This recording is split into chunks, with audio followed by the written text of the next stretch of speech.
Тэрхүү бяцхан охин өөрөө ч бас найранд оролцохыг хүсэж байгаагаа зарлав. Тэрээр өнгөрсөн жил гэртээ үлдсэн байг яагаад сонирхоод байгааг нь асуусан мөнгө шиг тэрв. Бяцхан охин инээд алдаж Данговын эзэн тэнд ирэх бөгөөд түүнийг маш царайлаг гэж сонссноо хийж. Түүнийг харсан эмэгтэйчүүд шууд дурддаг аж. Маянг шидгээр цор хол дэслөөсөн зүйл болохыг хийсэн ч бяцхан охин үнийг тоосонгүй. Хэрв цор хол үнэн бол түүнтэй гэрхэн гэж тэр шийджээ. Тэрээр түүнийг очиж харж болох уу гэж гинхэн асуухад Монгол охины хэдийн шийдсэн тул хэнийг ч сонсохгүй гэдгийг мэдээд зөвшөөрөв. Энэ үеэр салан толгойд нэгэн санаа орж ирэхэд бяцхан охинтой хорон мухагаар инээн зөвлөв. Монгол гэрсэд холбооны эзний охиноос татгалзах зориг хинч байхгүй гэж дүгнжээ. Мөрэ Мисагийн үсийг санамж энэ хугацаанд твтэж байсан ч үс нь маш тармаасад байгааг хэлв. Тэднийг ярилцах зуур тэрээр өнгөрсөн өдөр үнний дэргэд өөрийгөө Мисатай харьцуулж байсныг дуртав. Тэр үргэлжлүүлэн нас огсноо болон сэдвээ өрчирч манай цэцүү эзэнтний талаар үнэхээр юу гэж боддгийг нь хичээсээ тогломор асуув. Мисагийн хацар улайд сандарч эхлэх бөгөөд улмаар Мөрөөс яагаад энэ зүйл асууж байгааг лавна. Мөрөө түүний нэрийг дуртахад Мисагийн амьсгал хүндэрч байгааг ажигснаа тэмдэглэн нинэн зөвлөв. Дургуутсан Миса Мөрөөг тулааны урлаг сорч байгаагийн шалтгаан нь ердөө хүмүүсийн хэрхэн нэмсгэж байгааг шинжлэхийн тулд гэж хэлв. Дараа нь Мөрөө түнд анхааруулж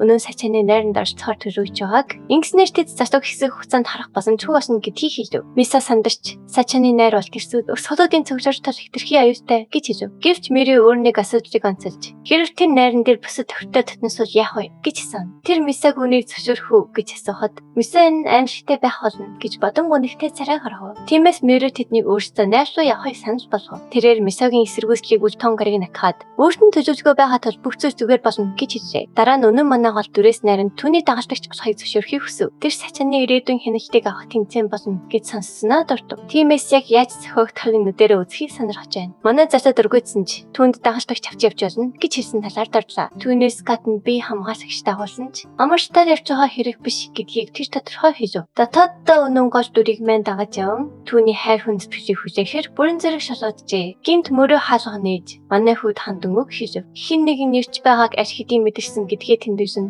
тэр төлдөө харав. Мөрөө дүүгийнхээ араас хүртний татвшорч санаж болох зүйл байна гэжээ. Гэвч Мөрөө тэнд өнөө сууж байгааг хараад түр зогсов. Тэр хоёр бие биедээ шуудалтай сэгнэж нөгөөх нь хэн болохыг шаардсан асуув. Энэ хооронд манай залуу эзэнтэн Мөрөө яагаад Мисаг дагуулж ирснийг сонирхно. Үүний хариуд Мөрөө өөрөө болон Миса нар түүнтэй хамт найранд ямар байна гэж итгэжтэй хэлв. Ян баг зэрэг гахаж түүнийг би хамгаалчаар харин Мисаг туслахаар авч явахыг хүсэж байгаа эсхийг асуулаа. Мөрөө Мисагийн мөрийг илэнгээ толгойд өгөж түүнд хид хідэн зарц хэрэгтэй байж таарна хэмээн тайлбарлав. Үүнд тэр хоёр яг тохирно гэв. Энэ хооронд өнөн мөрийг юу төлөвлөж байгааг хансав. Гэвч Мөрөө залуу эзэнтийн хөвчлэн таньдаг мэд ашиглаж байгааг тэр анзаарав. Дараа нь тэр Мисаг хараад овгийн авсагч шиг үзэсгэлэнтэй ингэсэн дүнждэд төрөв. Хэрэг голдур мань тэр охиныг дагаж явбал төлөвлөхөд нурна гэж сандрав. Доторх хонсоо хэмлэн. Гайхалтай нь манай хүн Мөрөөг би хамгаалагчаар авч явж болох ч туслахын суудлыг аль хэдийн өөр хүнд амжсан тул Мисаг авч явах боломжгүй гэв. Мөрөө орсон хэрэг Мисаг хамт авахгүй бол өөрөө ч явахгүй гэж мэдэгдэв. Энэ үед өнөн түүнийг өөрийнх нь тухай ярьж гинөө химээ ничиж удааж эхлэв. Голдур мань Мөрөөд хэрэг явах дургүй байгаа бол өөр би хамгаалагч чадна гэж тайван хэлжээ. Мисагийн нүдэнд нулимс дөрөв. Эхлээд тэр зүгээр гэсэн ч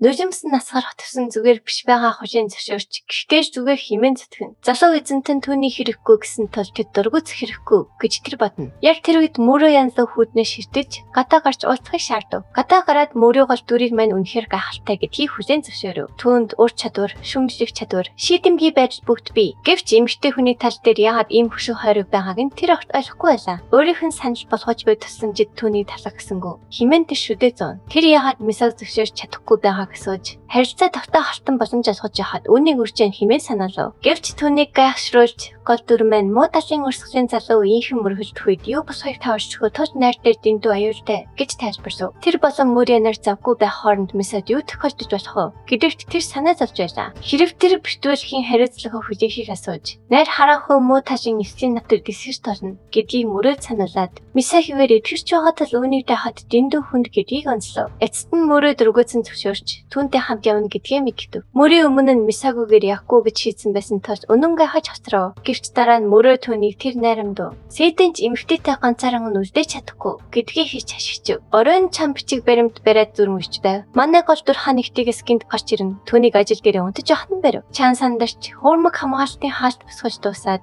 дөнгөж эцсийн төхөөрөлгө хийжсэн гэж тайлбарлав. Тэрээр маргааш хараа гэхэд бэлэн болно гэж хэлв. Яг тэр үед манай гол дүр харааны техникээ ашиглан хамгаалтын хаалтуудыг ажиглаж эхлэв. Одоо тэрээр өвгийнхөө байрлахуудын яг дээр хүчтэй хамгаалалт хостой хормог хаалтыг олж харж чадчихжээ. Харанхуй хорийн танхимаас эхлээд гүйцэтгэх зөвлөж хүртэл хамгийн чухал байгууллагын зэмжүүдийн эргэн тойронд хастуудыг сурлуулсан гэж чанчин тайлбарлав. Үнэн түүнд 1-7 хоногийн дотор дуусах хэрэг тушаасныг санаж чончин хугацаанд амснаа хийгээд түүний сэтгэл нийцэн гэж найдаж байгаагаа сандран өгөв. Манай хүү түүний мөрийг илж үлдсэнийг нь төлөвлөгөөний дагуу дуусгах гэдэгт итгэж байгаагаа хэлв. Чан талархлын үг хүлээжсэн тул уйлах гэж байгаа мэд царай гаргасан ч толгой төхөн зөвшөөрөв. Үүний дараа залуу эзэнтэн овгийг нь хамгаалах тул одоо санаа зовлтгүй найран дэвч болно гэж бодон тулахнаар инээнсэв. Одоо тийш тэхэн нэг зүйлийг зэгцлэх хэрэгтэйг тэмдэглэв. Тиймээс тэр дөрөвдүгээр авлагч жирэн дангийг дуудсан бөгөөд тэрээр яг түүний өмнө гарч ирэв. Тэрээр хувийн ирж тулагад дуудагдсандаа гайхснаа хүлээн зөвшөөрөв. Дараа нь голдуур маань жирэн гайхалтай сэлэмний ур чадварынхаа ачаар авлагч болсныг дурдаад манай хүү сэлэмний ур хий төгс эзэмшихээ шийдсэн тул ярилцахыг хүсэж байна гэжээ. Сонгон шалгаруултыг иргэн санаж дөрөвдүгээр авлагч тэр өдөр өнөнгийн ашигсан сэлэмний урсгалд хизээч хүрч чадаагүйгээ хийж тэдний чадварын зөрүүнд биширсээр байгаагаа хүлээн зөвшөөрөв. Гэвч манай хүү жирэнгийн одоогийн төвшөнд тэр ганц ч хөдөлгөөн тэсэхгүй гэдгийг шотхон хэлв. Энэ нь түнд зөвлөгөө өгөхөөр дуудсан шалтгаан ажээ. Гэхдээ тэр ямар нэгэн зүйлийн хариу түнд зааж өгөх болно. Манай хүү жирэн ирээдүйд түнд дагаар орохыг шаардав. Тэрээр дөрөвдүгээр авлагчид ийм боломж дахин хизээч олдохгүй гэдгийг батлан хэлв. Одоо тэр жирэн гүнэнч байдлаа өөрчлөх үү гэдгийг мэдхийг хүсэж байна. Хүнөө болон тиёноор явахаар биш гэж явахдаа Данговын хонд найрсаг хандсан талархал илэрхийлв. Гонгдон урсгалын нэрийн өмнөөс хүнөө тэдний ярьж хайгуулт нэгдсэн чин сэтгэлээсээ талархав. Үүний дараа таяа дотоод гэмтлийг нэвтгээхэд тасалсан давынхан талархаж Данговогт хэрэг босох бүрд бэлэн байх болно гэж нэмж хэлв. Жи тэдний талархлыг найрсгаар хүлээн авч чөтгөрийн шашныг устгахад туслах зэрэг тоор зарим зэрэг ахлагчтай санал болгов. Тийжээ нөвшөөжийг хизээч мартахгүй гэдгийг хэлээд житээгаар барьж гэхдээ харсан даруйдаа төлбөрөө ичгэн гэдгээ мэдэгдэв. Үүний дараа тийжээ Яминг руу гарсан гож тэдний Кирен шиг болохоос өмнө аварсан талархал илэрхийлв. Тэдний гар барих үед тийжээ залуу эзэнтэн удахгүй өөрийг нь гүйцэж төрүүлнэ гэдгийг тэмдэглэв. Гинтэр манай хүүгээс асар их хэмжээний дотоод энерги ялгахыг мэдгч биеийн зарсхий. Хүнсээ орсголын авах нь бие сайн биш байгааг анзаарч сандарсан ч та юуныг үл тамсарсан. Зүгээр л явах гэж байхадаа гонигтай байна хэмээн худал хийв. Гэвч тэг буцах зандаа та юу энэ зүгээр нэг хийсвэр төсөөлж биш байсныг дотроо тэмдэглэв. Тэр хүүгийн хүч хэрхэн юм гайхалтай байж чадж байгааг гахна. Үүний үр дүнд тэрээр Данговын сэрвэгтийн ард ганцхан гэ байгаа биш гэдгийг ухаарав. Энэ бүхэн манай залуу эзэнтний аж гавьяа юм. Энэ хооронд жи цэргүүдтэй ачиг хоёр дахин хариулж харин өсийг 10 дахин ав гэж ташаа Данглангийн хуулиарт тэд үнэнч байдлыг дээд зэргээр ихэмждэг гэдгийг тэрээр мэдэгдэв. Одоо тэд Гонгдонг урсгалтайгаар барьсан тул тэдний хувь заяа нэг болсон.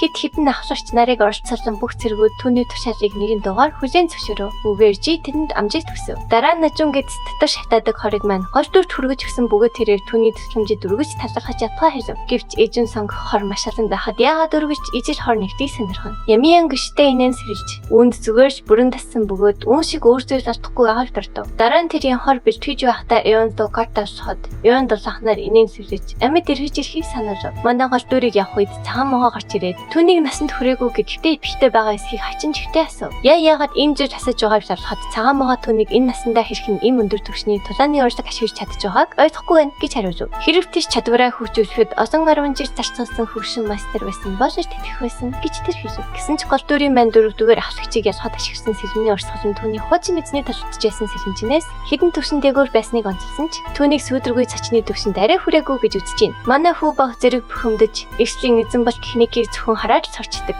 Мастер тул өөрөө гоцаа вестэн байхаас өөр аргагүй гэдгийг онцлов. Тэр могоо асуултуудыг хэрэггүй зүйл гэж үзэж байна. Гэсэн ч могоо ямар нэг зүйл хачин санагцаар л байв. Хэсэг хугацааны дараа манай гол дүрийг бүсд нь хүлээж буй үүдэнд хүрч ирэв. Мөрөө түнлүү картасч яагаад ийм их хоцорсныг асуув. Тиймээс үнэн жоноос хор авч яснаа тайлбарлав. Дараа нь тэр дунд цогсоод залуу эзэнтэнд бүх юм мэдчирч бие хүний тухай асуув. Тэр өөрийгөө хотын төв рүү хүрэх тэдний хамгаалагч Гэржан гэж танилцуулав. Залуу эзэнтнийг талархал илэрхийлэхээс өмнө жихий гарч ирнэ. Явах гэж байгаа эсхийг асуулаа. Бүгд огийн авлагчтай шууд мэдчихсэн ч жи тэдэнд тесрах хэрэггүй гэж хэлв. Жи том зүйл болж байгааг хүлээн зөвшөөрсөн ч хүүгийнхээ сонгосон ямар ч замыг дэмжих болно гэдгээ мэддээд хэтрүүлж болохгүй зэхв. Яминг түүний хүндэтгэлтэйгээр тайшруулж ингэж хэлв. Тэр ээжигээ дуурайжээ. Жихий хошигнон нээж түүнийг яа харахгүй хорт галт шууны баглахтгүй гэдгийг дурдв. Дараа нь тэр хүүгийнхээ аюулгүй ажлыг хамтран зөвшөөрчтөн даатгаж тэдэнд халуун дотноор үдэж өгөв. Явсаар тэд сачин хинэнд хүрч ирлээ. Мөрөө хэрхэн тойрон маш их хөдөлгөөнтэй байгааг хаж өмнө нь нэрхэд ийм байгаагүй хэлв. Янь түүнийг өмнө нь нэржсэн гэж асуухад тэр аавыгаа гадалтаа нэг эзний тэргүүн байхад хэд иржсэнээ бахархан ярив. Түүний аавын гэж нэг хэсэг сачиндаа хамгийн томтой зөвтдөг байсан ч тэрсүүд фарагцаас олж хамагдсан гэв. Манай баатар аав нь түнд энэ тухай ярьжсэнийг санаж байгаахан хэлв. хэлжээ. Хүү дотроо хэрэг тэдний амгыг цаашид үсэн дэвжих болж өөрсдийн хожтойны гэлтийг байгуулах хэвээр бууж бас мөнгө өсгөж эмийн өргөний ашигт үрд найдаж болохгүй гэж бодов. Тиймээс тэр мөрөд энэ бүхэн дуусны дараа аавтайгаа хамт ирж уулзахыг даалгав. Учир нь тэр аавыгийн дахин хожтойны гэлтийн тэргүүн болохоор төдөвчжээ. Мөрийн өнд идэхийг чадахгүй түн рүү хашгирч хэлсэн үгнээсээ буцахгүй байхыг сануулав. Энэ үеэр ойролцоо нэгэн хожтой чи ямар ч үйлчлэл хичээрээгүй улмаас төрөнгөө баран сууж байв. Тэрээр сэлэм санархдаг хин нэг ороод ирээсэй гэж хүснэ. Гай хожтой нь манай Баатрин баг түүний дэжгүүрт хүрээд ирлээ. Үнэн дэжгүүр нээлттэй эсхийг асууж сэлэмнүүдийг харахыг хүсэж байгаагаа хэлв. Хожтой чинь тэдний өөрмөц хувцсыг анзаарч датагш найрсаг ураад өөрийн сэлэмнүүдийг хаттай хамгийн шилдэг нь химэн гайхав. Мөрийн манай хүүгээс яагаад сэлэм хэрэгтэй байгааг санархан асуухад тэр зүгээр л зэсэгтэй байх нь хэрэг болно гэж бодсноо хэлв. Сэлмийг анхаартай ажиж явахдаа манай Баатар дэжгүүрийн эзний хотлоо хэлээгүйг мэдлээ. Учир нь энэ маш чанартай бөгөөд хурцаартай байв. Тэр хотлоо чинь сэлэмнүүд үнэхээр гайхалтай байна гэж хэлэхэд эзэн нь зэсгийн талаар мэддэг эсхийг асуухад манай Баатар баг зэрэг мэднэ гэж хариулв. Дараа нь тэр сэлэм жирийн харагдаж босгоч авар нь хурц байгаа нь хэр нарийн давтагдсны нотлохоо гэж хэлв. Хотлоо чинь түүнийг ганц хараад л ийм их зүйл мэдж байгаад гайхаж хацрав.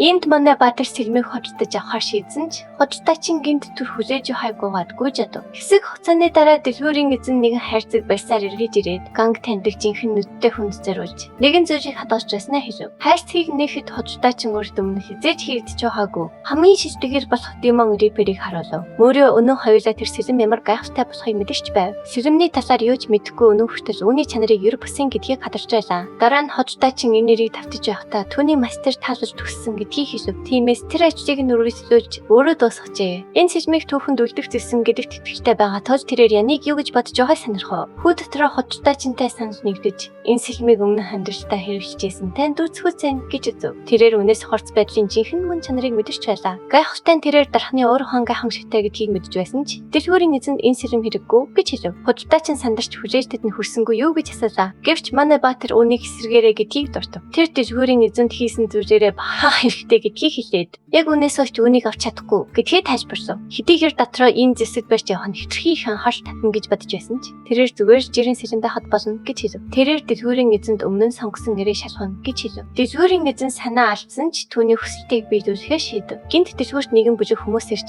дэжгүүрийн эзэн тэднийг засаж орж ян гэдгийг таниад сандрав. Ян уурсан хотлоо чинь хамгийн шилдэг сэлмийг бичгийг шаардсан гэдгээ сануулв. Тэрээр хинээ халханы залгамжлаг цаачаа өн байж таарсан бөгөөд дэжгүүрийн эзнийг тэр эрийг өөрөөс нь нуусан гэж таамаглав. Жирийн дархан өөртөө ингэж харцсан гэж тэр хизээж бодоогүй. Тиймээс дархан бүх зүйлийг буруугаар ойлгосон гэдгийг сандран тайлбарлахыг хичээв. Энэ үеэр манай залуусаар Яны хамгаалгчдаас харь эрхийн энерги мэдэрч ямар нэг зүйл буруу байгааг гадаршив. Яг тэр үед цагаан могоо гарч ирнэ. Энэ болж төрийн ор гэдгийг хэлв. Сөөдргөө цочинтэй тулдж байхдаа энэ энергийг таньдаг болсон гэж тэр зүтгэв. Дотооддоо манай голтөр үүнийг өмнө нь сонсч яснаа хүлэн зөвшөөрсөн ч тэрхүү тэрсүүд урсгалынхан энэ сачинд юу хийж байгааг айхав. Цагаан могоо өөрөө ч мэдэхгүй байгаагаа шивнээд тэрнээс сэдгийг нь барьж байсаагаар мэдэж олно гэдгийг тэмдэглэв. Манай Яны яг урд гарч ирээд замд нь саад болсон дархан болон бусад хүмүүсийг устгах багтай байгаа тул замаас нь олдохыг шаардав. Санамсаргүй байдлаар манай хүү түүнийг жааш хүү гэж дуудаад тохон дондор нь хүчтэй нислв. Хамгаалагчид залуу лордодуудан нүдэн орой дээрээ гарав. Дараа нь манай голтөр Ян дэлхий дээр хамгийн шилдэг зэсэн байсан ч сэлмийг хизээж эзэмшиж чадахгүй гэж хэлв. Иймээс дахин ирэхээс өмнө дахиад хэдэн 10 жил бэлбэр хийхийг зөвлөв. Яны хамгаалагчдын нэг нэрээ өргөж Жинсэн намын ач хүүгийн тухай яаж нэсэлж зөрхөлснийг нь асуув. Тэрээр өхөж бол царын ганц тохирох шийдвэр гэж мэдэгдэв. Гэвч манай Баатар хамгаалагчийг үл тоомсорлон тэдний чөтгөрийн урсгалтай ямар холбоотой шүү асуув. Үүнээс болж Яны ташийн бүх хүмүүс хөшиж орхив. Гинт тэр бүлгээс нэг нь ир гарч ирэхэд өнөн түүнийг хаанаас гараад ирв химэн сандран гайхав. Энэ үеэр Ян болон түүний хамгаалагчид ирж хартал баг зөөсөн ир зогсож байсан бөгөөд тэрээр өөрийн урсгалыг тэр нэрээр хэрхэн дарамжиж зөрхснийг асуув. Яны бүх хамгаалагчид залуу дордоо хамгаалахар хөдлөв. Гэвч багтаа ганцхан хөдөлгөөнөөр тэдний хэд хэдийг устгаж орхив. Тэр өнийг хамт авч явахар шийдэж хүмүүстэй бусдыг нь алхахыг тушаав. Багтаа манай Баатарт тэдний сүүдэн нүмергийг нэг гарсанд нь гайхаж байгаагаа хэлээд тэнд байгааг нь хэрхэн мэдсэнийг асуув. Энэ үеэр дархан болон хоёр хүн сайтны гол тэрсүүд урсгалынхныг хараад айн чичирч байв. Гайхалтай нь манай залуус орж төрийн урсгалынхан маш муухай өнөртөж байхад анзаарахгүй харахгүй гэж хэлв. Тэр багтаа эрийг доогсон хэрэг хин гэдгээ нөхөй өсч байвал муухай нүрээ дасчих хэрэгтэй гэв. Мөрөө эцэст нь манай хөрөө хашгирч ийм аюултай хүнийг үнэхээр өдөх гээд байгаа мó гэж асуув. Багтаа залуу хамгаалагчдыг хятсан нь түүнийг айлхад хангалтгүй байв уу гэж асуухад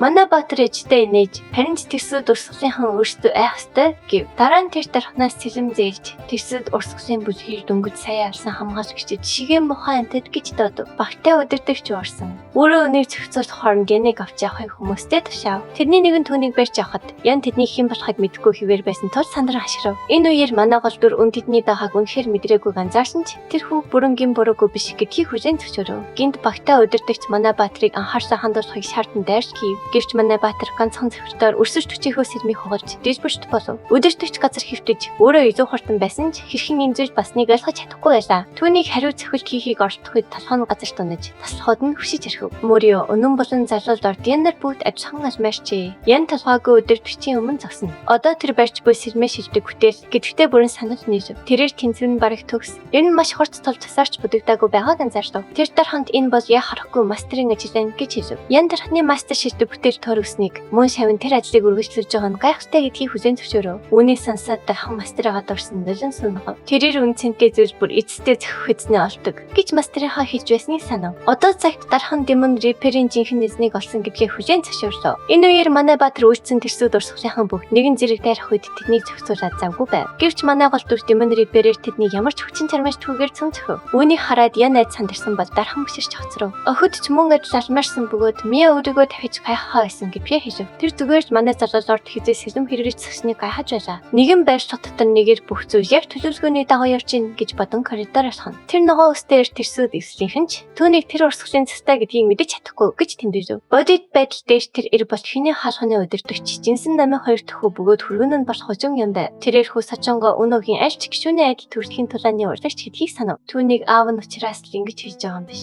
Сүнгийн үеийнхэн түүнтэй харьцуулахын чарахгүй байгаа нь үнэн билээ. Тэрээр нүдрага зангидан хэрэг сүүчэн ир хүлийн олт дээр тулааны урлагаа хулж садар өсөж байр суурэ баталгаажуулж бол энэ нь тэдний хүчийг сулуур хинээ алхам болно гэж бодно. Тэднийг ямар нэг зүйл бүрэг харах үед манас зам сачинд аль хэдийн ирсэн байх болно. Гинт баг зүүсэн шархацсан нэрсэр яныг дуудан сандагсаар гүйж орж ирэв. Ужаан түүнийг сүүчэнийг хамгаалж байсан 1000 сар нэгдлийн гишүүн гэдгийг шууд танив. Залуу эзэнлүүн багтай халтагч дайрсан тухай тэрхүү ир түнд дуулгалаа. Энэ үеэр янийн багтай ирчүүдийг бүгдийг нь устгаад завгүй байв. Дэлгүүр хөтлөж дөрөхөд мөрөө энэ заван зүйлийг хэн цэвэрлэх вэ? Химэн чангаар хайхаж хэр хүмүүс сайн дүйсэн бол ухаан алдах байсан биз гэлээ. Тэгээд тэр сайхан нэгэр зогцсон бөгөөд нэмэгт хүч дагуулan нэргэж ирж магадгүйг санаалав. Гэвч манай Баатар түүнийг зөрүүд явуулсан гэдгийг хэллээ. Тэрээр сэлмээ сууч ханзуу чивзүүлж энэ нэр өөрийгөө манаас орсголтой холбоотой гэвч мэдгүй байгааг тэмдэглэв. Түүнийг хамгаалуулахаар эдгээр ирчүүдийг хүссэн хин нэгэн заавал байж таарна гэдгийг тэр битүүмжлэн хийжв. Суучон эсэргүүцэн хашгирч тэдгээр ирчүүдийг хэн болохыг ч мэдэхгүй гэх боловч залуу эзэн сэлмээ түүний хүзэн толгойж түүнийг сандран ойлгоход хүргэв. Манай хүү одоо ойртон ирч буй хүмүүсээс удахгүй үннийг олж мэдэх болно гэдгийг хэллээ. Гинт гаднаас хин нэгэн манай Баатрыг гарч ирэхийг шаардсан чангаар хашгичв. Дэлгүүрийн гаднаа өөрийн цэргүүдтэйгээ ирсэн байх бөгөөд манай Баатрыг залуу эзний барьцаасныг мэдж байгаагаа хашгирлаа. Тэрээр түүнийг сулдаж